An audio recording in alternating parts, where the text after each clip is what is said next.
Boa noite, galera. A gente está aqui para a última live dessa trilha, porque ainda tem keynote.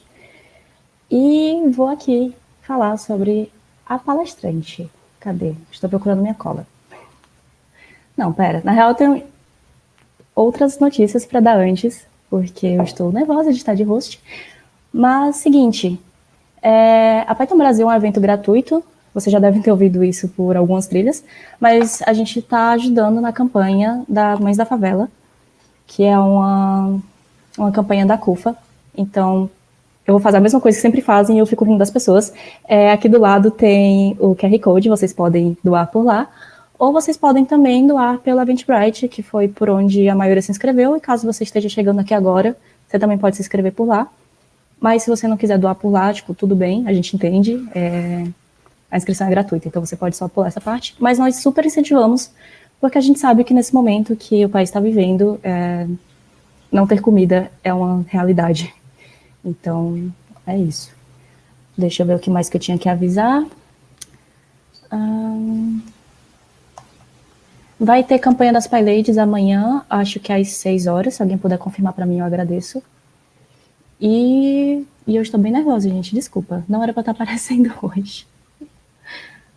E é isso. Acompanhe a gente nas redes sociais, né? @Python Brasil.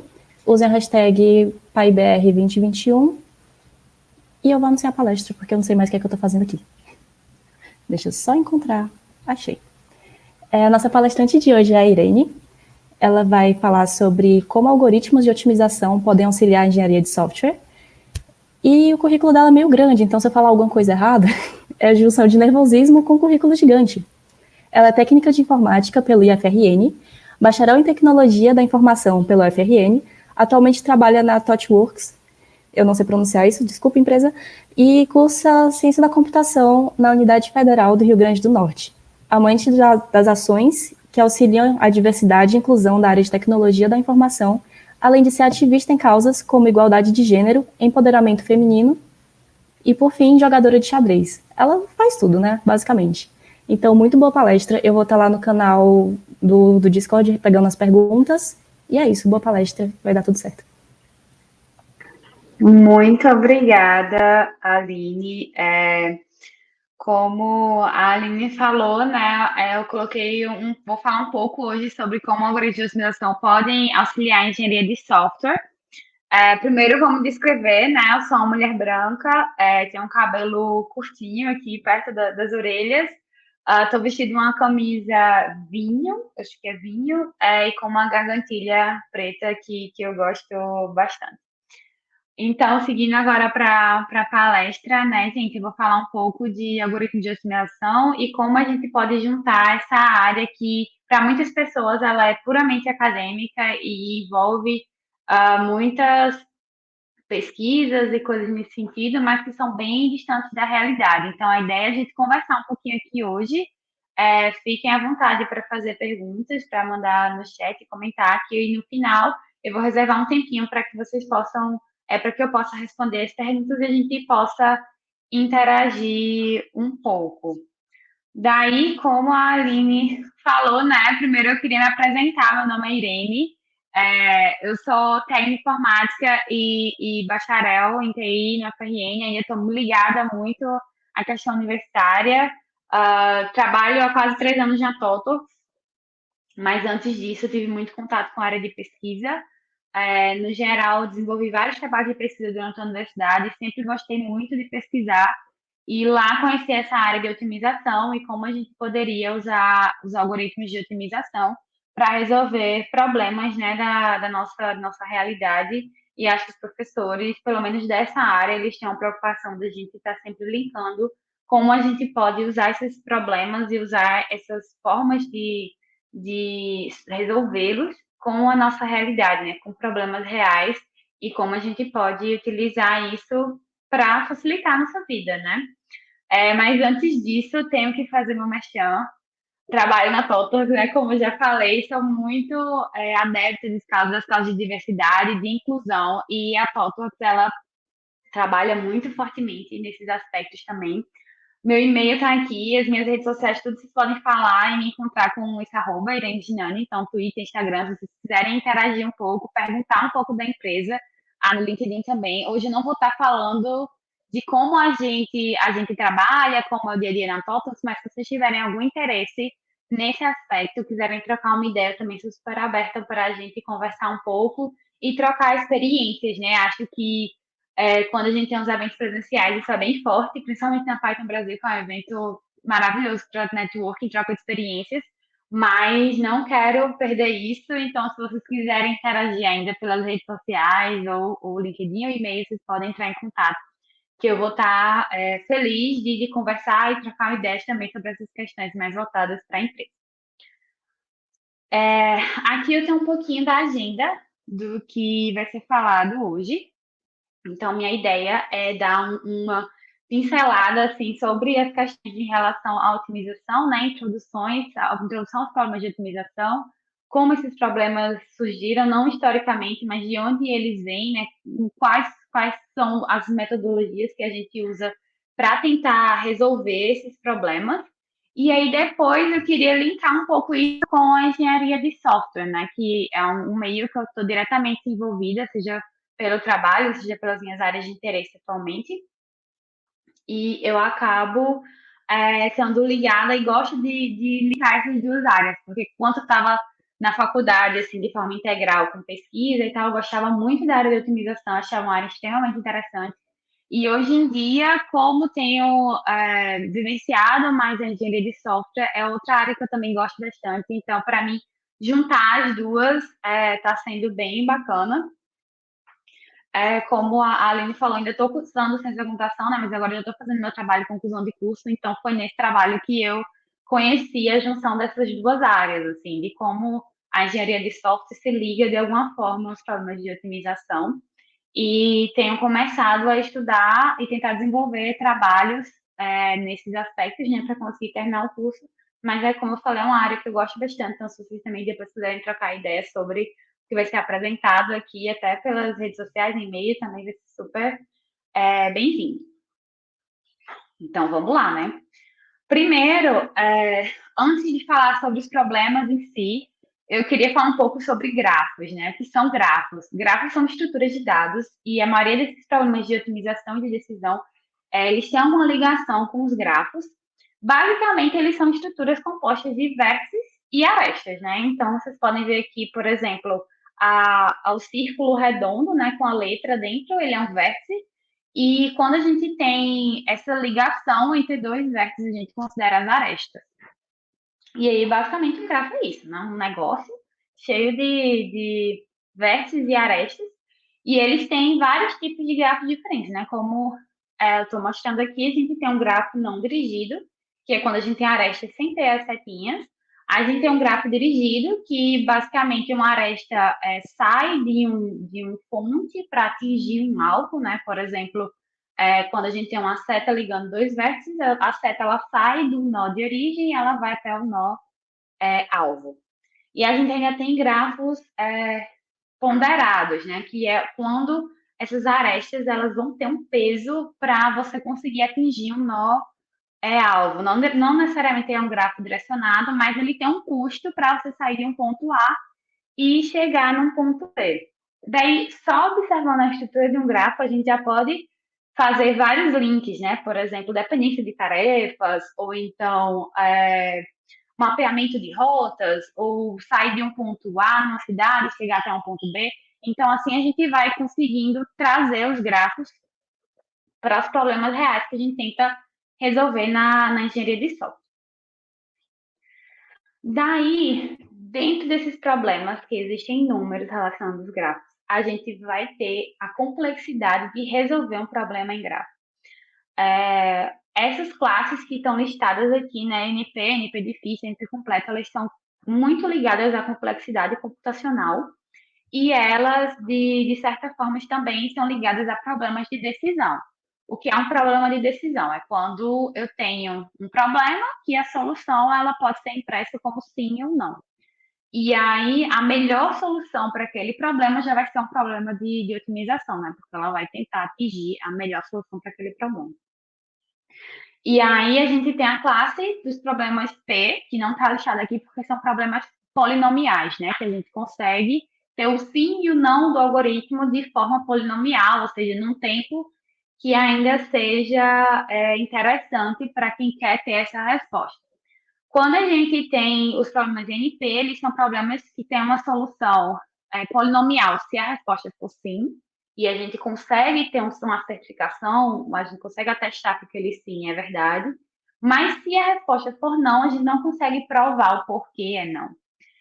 E aí isso traz uma complexidade maior para os problemas, porque com os recursos computacionais que a gente tem hoje, para você achar a solução exata para um problema, poderia demorar anos para que você conseguisse, de alguma forma ali, ter a solução.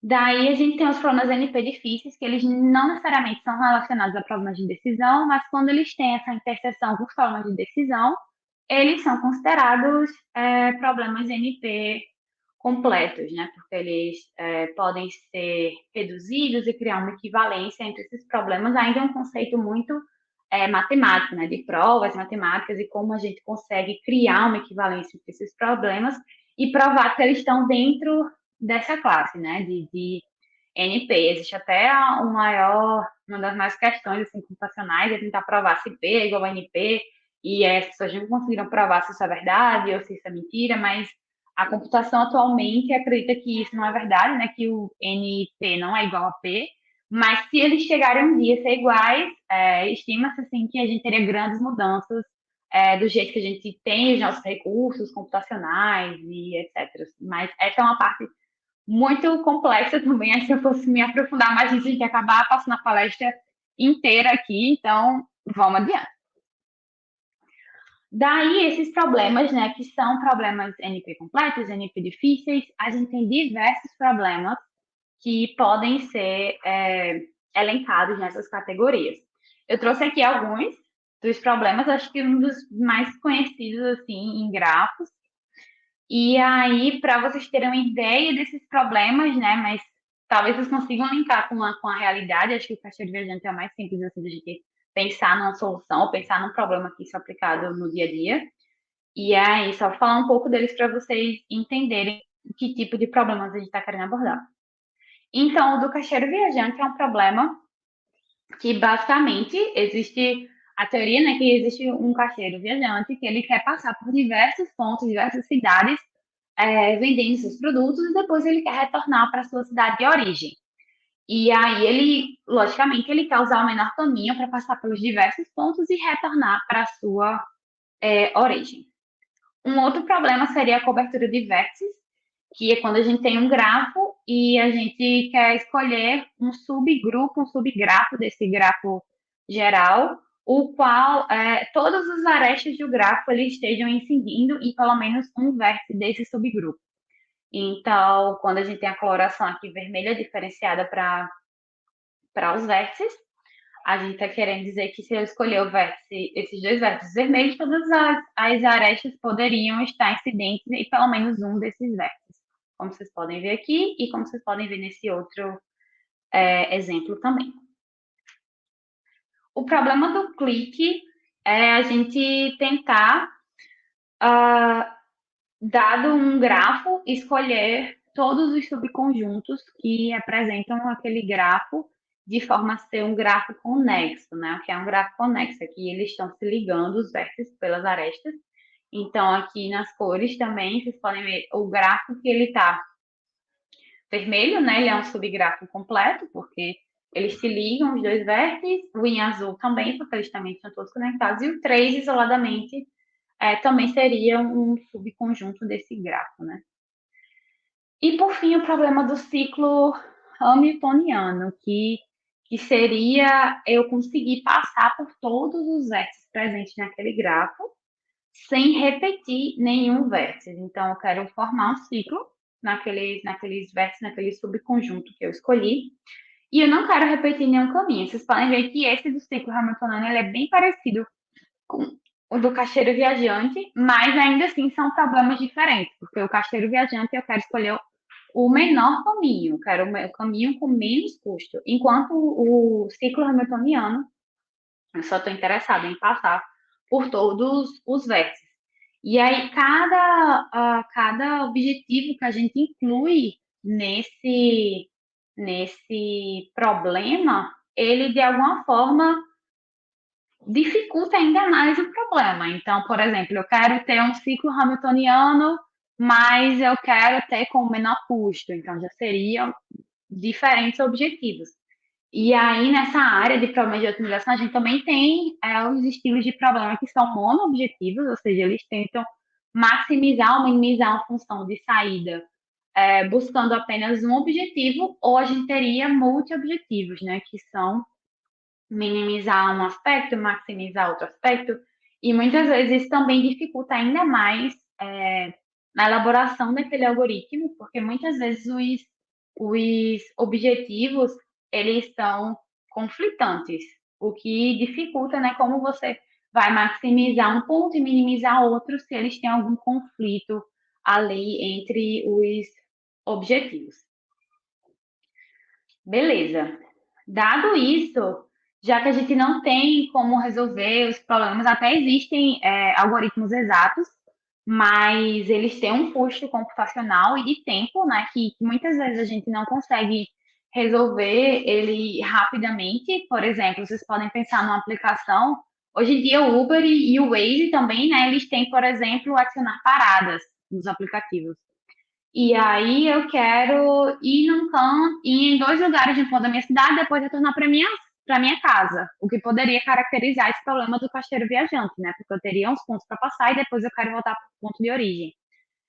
E aí, se eu escolho um algoritmo exato para fazer isso, eu posso levar até dias para executar esse algoritmo. Então, como é que a pessoa que usa Uber, que usa o Waze, vai esperar um dia ali para resolver essa busca pelo melhor caminho, né? Então, pensando nisso, a gente tem esses outros tipos de algoritmos, que são heurísticos ou metaheurísticos, que são algoritmos que eles não têm garantia de imprimir uma solução ótima, que seria a melhor solução para aquele problema, mas muitas vezes eles chegam bem próximo da solução ótima, então eles têm uma solução otimizada. As meteorísticas, elas trabalham bastante com otimização, e eles são problemas que são mais gerais, assim, você tem como se fosse um roteirozinho que você precisa modelar o seu problema de acordo com aquele modelo, e aí você vai conseguir utilizar os benefícios daquela meteorística. Enquanto os heurísticos, eles não, como eu falei, não têm essa determinação, né, da solução ótima, eles também podem nem sempre ser usados para algoritmos de otimização, né? Eles podem ser só usados para algoritmos de decisão ou outras classes de algoritmos. E eles nem sempre têm esse padrão, esse roteirozinho que a gente encaixe o nosso problema. Por exemplo, algo que é bastante comum a gente usar são algoritmos, são heurísticas gulosas, que seriam heurística gulosa, né? Que sempre dado um ponto, ela vai procurar o menor próximo atributo ou maior. Por exemplo, se nesse gráfico ponderado eu quisesse chegar do ponto A até o ponto D, e se eu quisesse o menor caminho, se eu usasse uma heurística gulosa, por exemplo, eu poderia querer, tipo, a partir daqui escolha a aresta que tem menos custo. Então, eu escolheria essa E. A partir do E, escolha a aresta que tem menos custo. Eu escolheria essa aqui, 3. A partir do C, a que tem menos custo. E aí eu chegaria em D. E daí, no acumulado do caminho, eu teria um custo 6. Enquanto se eu fosse de A para E, de E para D, eu teria um custo 5. Então, não necessariamente é uma heurística gulosa, ela vai ser sempre a melhor. E elas não têm essa regrinha, como as meteorísticas têm de ter um roteiro a ser seguido e ter uma estrutura maior. Muitas dessas meteorísticas, elas são inspiradas em comportamentos da natureza. Então, a pessoa, ela estava lá observando a natureza, e aí ela observou o comportamento, por exemplo, de uma colônia de abelhas, e pensou, nossa, vou criar uma meteorística pensando nesse comportamento das abelhas. E aí, que a pessoa chegou a observar que, por exemplo, as abelhas, as pessoas, elas saem da sua colônia e elas vão atrás do alimento. E aí elas são guiadas de alguma forma para obter o melhor lugar de ter esse alimento. Então, elas vão ter as abelhas que são as abelhas operárias, vão ter as abelhas que não são as operárias, são mais preguiçosas, vão ter as abelhas que ficam lá direcionando as outras abelhas. Então, tem vários aspectos de algoritmo que você precisa pegar os dados e abstrair para o seu problema. E aí, no caso, a comida das abelhas, né, o néctar seria a solução, que é onde você vai estar direcionando os seus elementos de algoritmo para buscarem essa melhor solução. E aí tem outros, o busca tabu e o gráfico, eles são mais relacionados a uma busca local, que você vai ter um campo de busca, e então nesse campo de busca você vai expandir para ser próximo àquele campo de busca. Então, não necessariamente vai ter uma diversificação ali de procurar por soluções que estejam muito distantes daquele campo de busca, mas você vai melhorando ali na região para tentar buscar o melhor resultado, e aí uma dificuldade é que eles podem estar no mínimo local ou no máximo local. O algoritmo genético é bem interessante, eu acho que ele é um dos mais famosos e mais utilizados, que ele foca no comportamento da teoria darwiniana, né, da evolução humana. Então, ele, não só humana, né, da evolução das espécies. Então, eles vão ter características específicas, então vai ter uma população e a gente vai querer pegar, selecionar indivíduos da população, fazer o crossover genético desses indivíduos e verificar se a gente consegue ter uma solução melhor para aquele problema. Daí, dado isso, eu trouxe aqui só um exemplo rapidinho para entender melhor como funciona o algoritmo genético, que é uma dessas formas de a gente utilizar a meteorística para solucionar um problema, né? Então, como eu falei, você vai ter uma população inicial, que na maioria dela é gerada aleatoriamente. Você vai ter um mecanismo de seleção, que vai selecionar os indivíduos para fazer um crossover, que seria combinar a genética daqueles indivíduos e fazer com que ele passasse por uma função de avaliação que verifica se aquela nova população e novos indivíduos eles são mais aptos do que os seus pais, do que os seus avós. E aí entra esse coeficiente de mutação, que eu acho bem interessante e bem importante, porque na real ele evita que o algoritmo, ou tenta evitar, né, que o algoritmo entre em mínimos locais ou máximos locais, né? Mas o que são esses conceitos? Geralmente a gente tem uma função, e aí ela vai ter suas curvas, e aí a gente pode ver que aqui a gente tem um máximo local.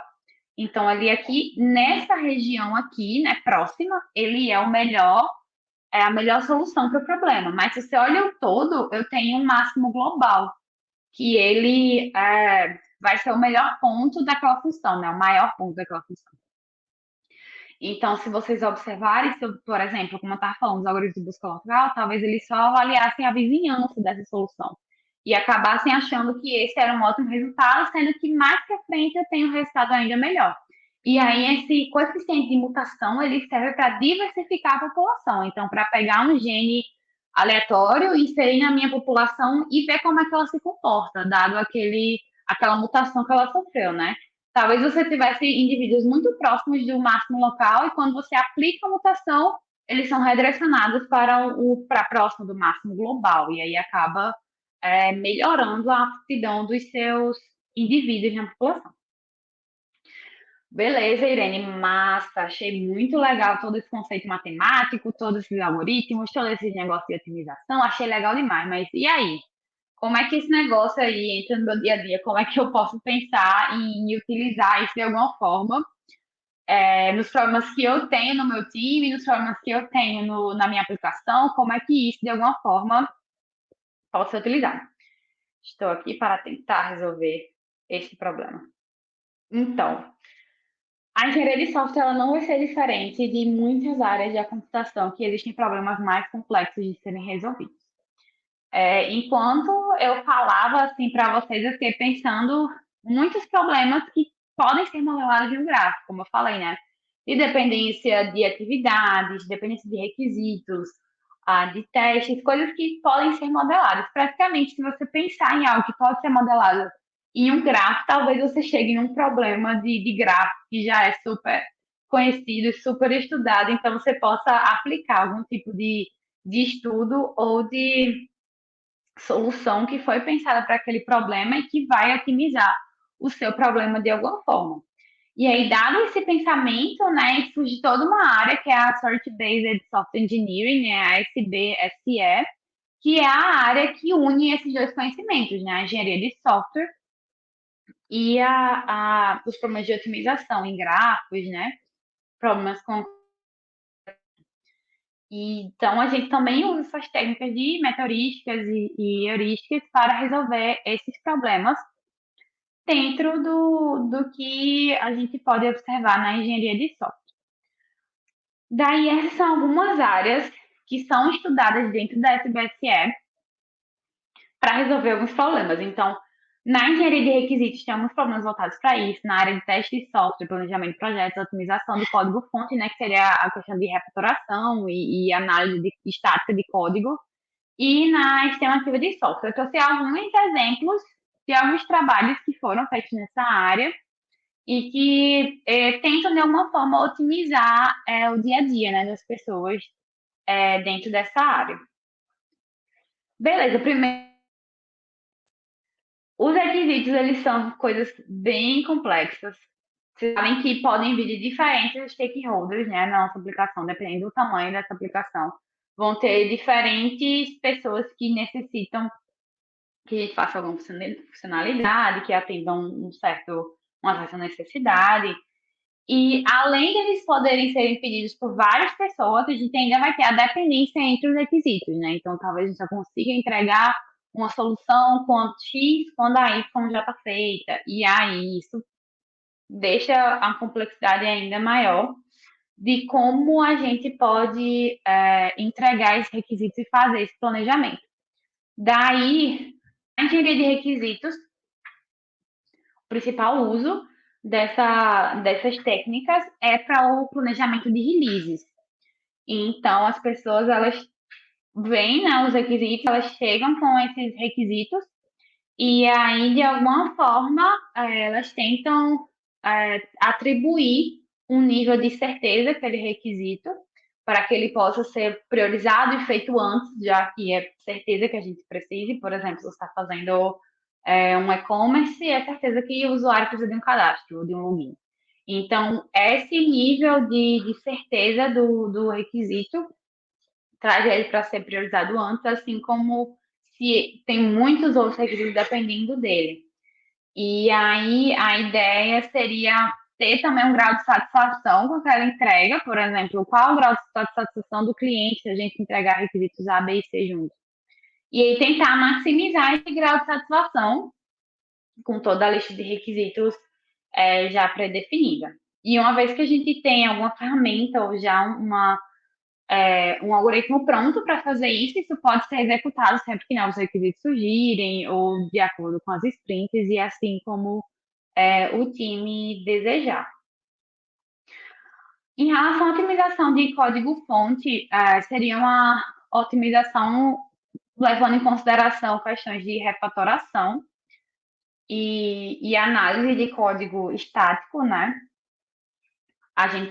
Algumas pessoas trabalham já com essa questão de analisadores estáticos, e eles podem sim estarem utilizando algum tipo de metahurística e algoritmo de otimização para melhorar.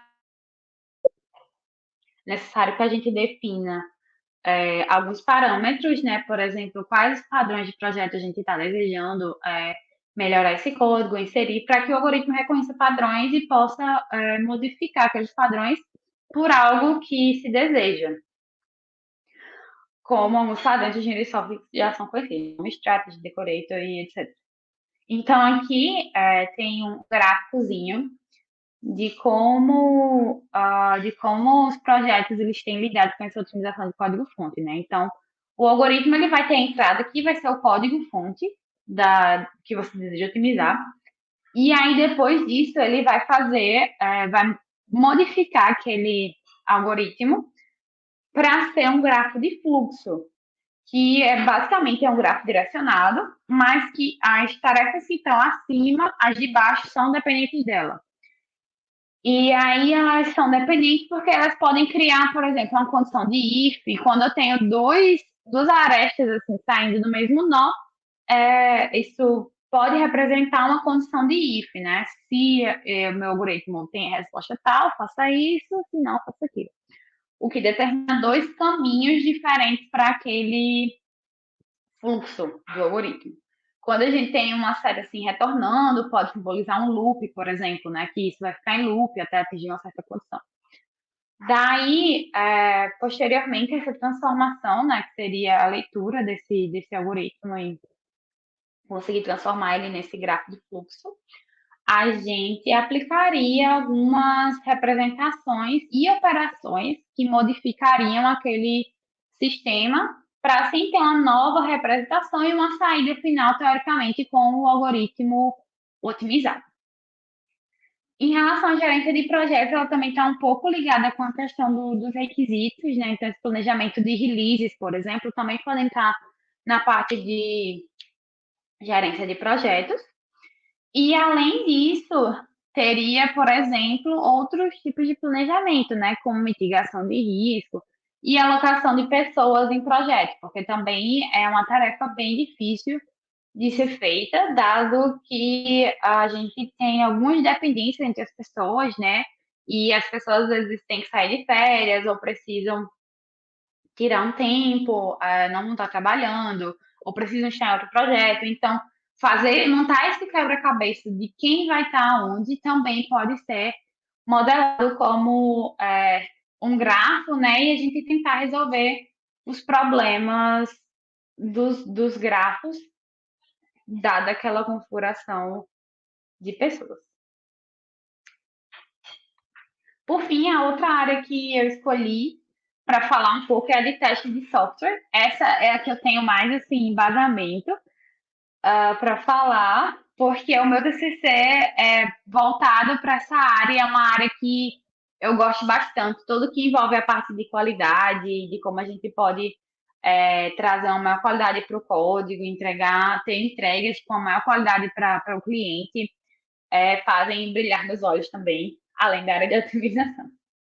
Então, na questão dos testes de software, a ideia é a mesma da otimização de código-fonte, né? Então, a gente, idealmente, teríamos uma transformação do algoritmo em um gráfico de fluxo, né? Para que eu tenha uma ideia de como vai funcionar aquele algoritmo.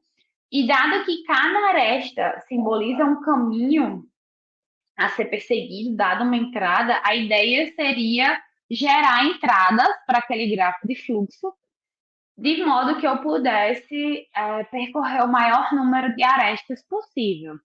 Então, a ideia é que no final do algoritmo houvesse um vetor com soluções ou com um grupo de soluções, assim, de testes, que eu precisaria dar de entrada para o meu algoritmo para que ele exercitasse o máximo de arestas possíveis naquele determinado momento.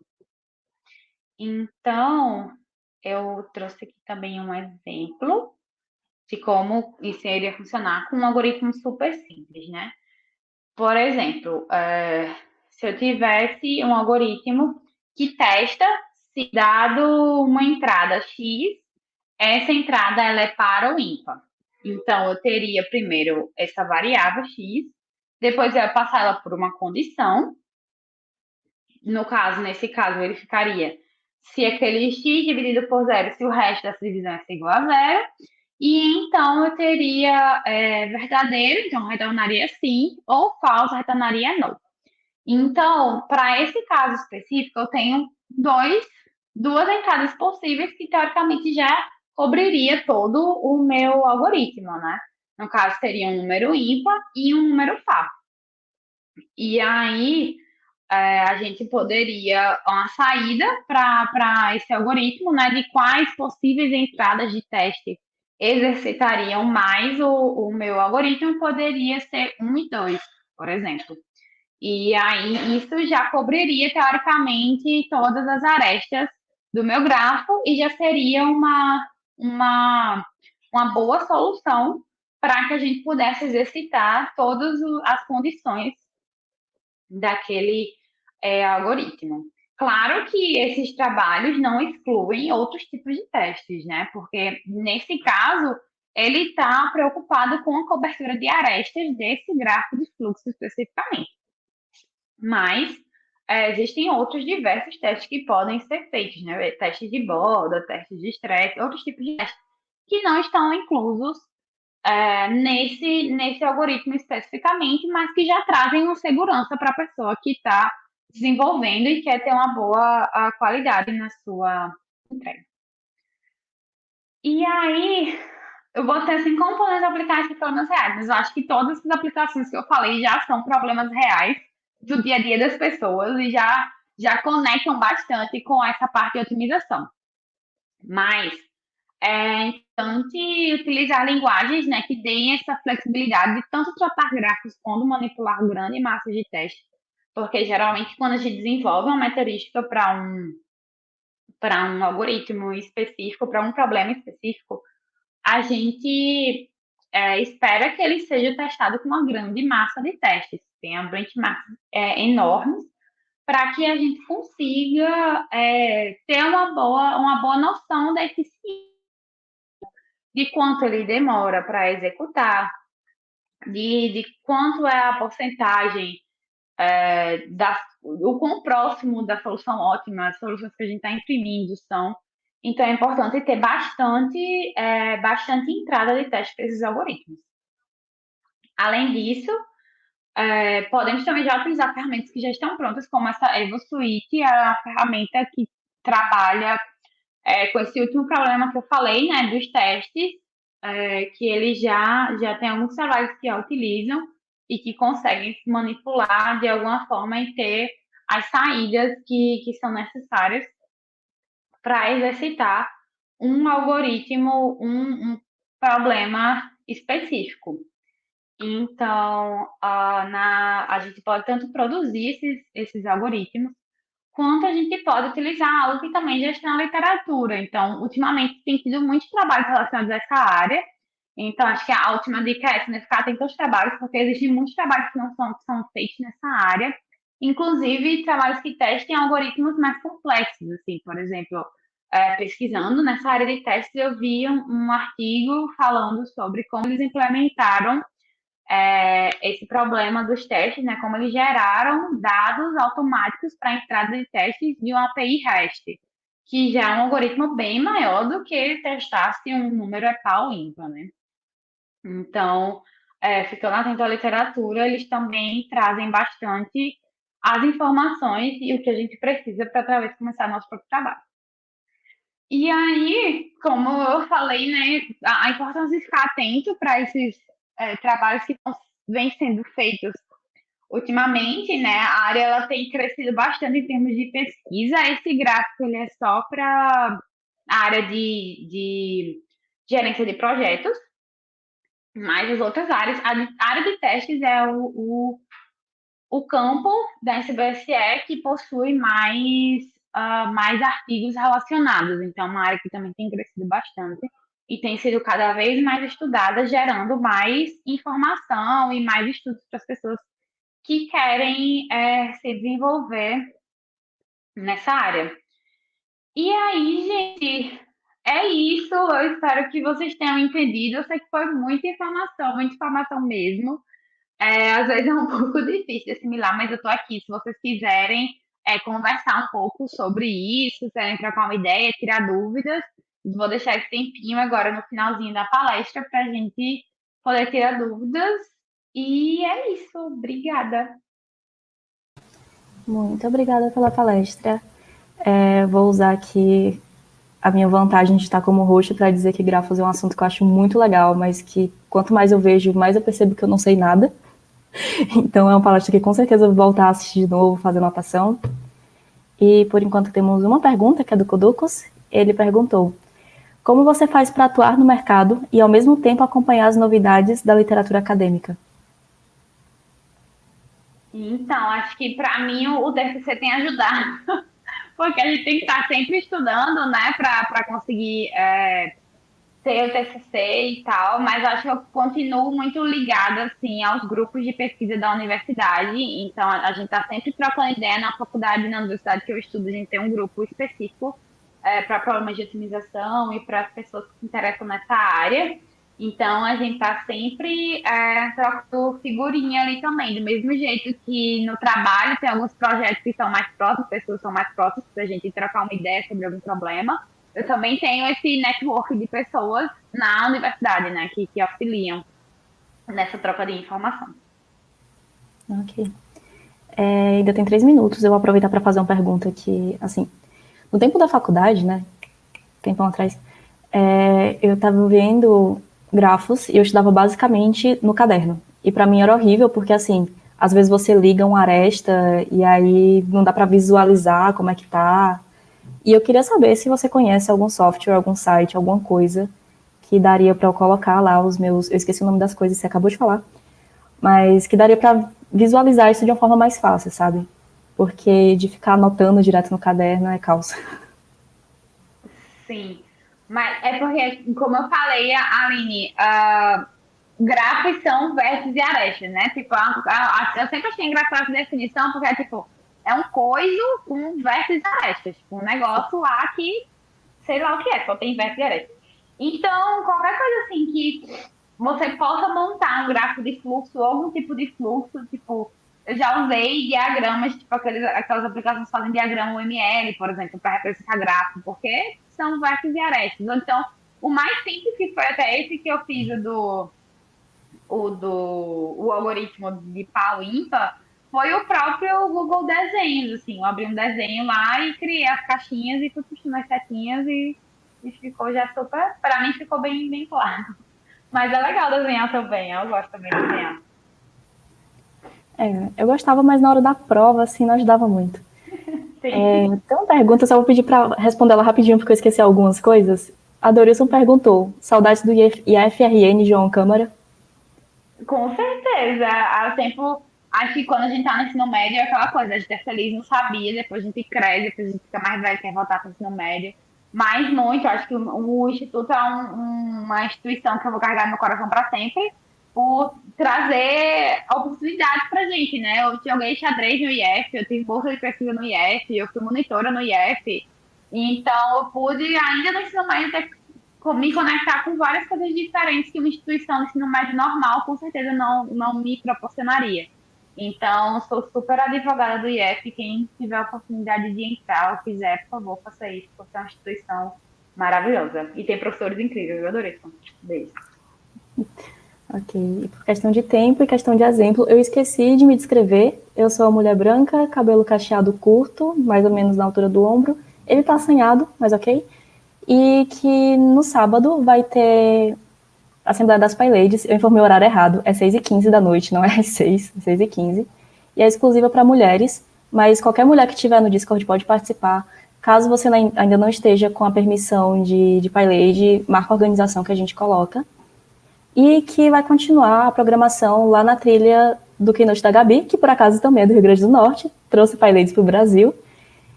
E as palestras relâmpago vão ser por lá também. Então a trilha está acabando aqui por hoje, mas amanhã tem mais. E no Keynote também vai ser hoje. Então é isso. Muito obrigada mais uma Valeu, vez. gente. Obrigada. Vamos ver a Gabi que ela é perfeita. Beijo. Tchau.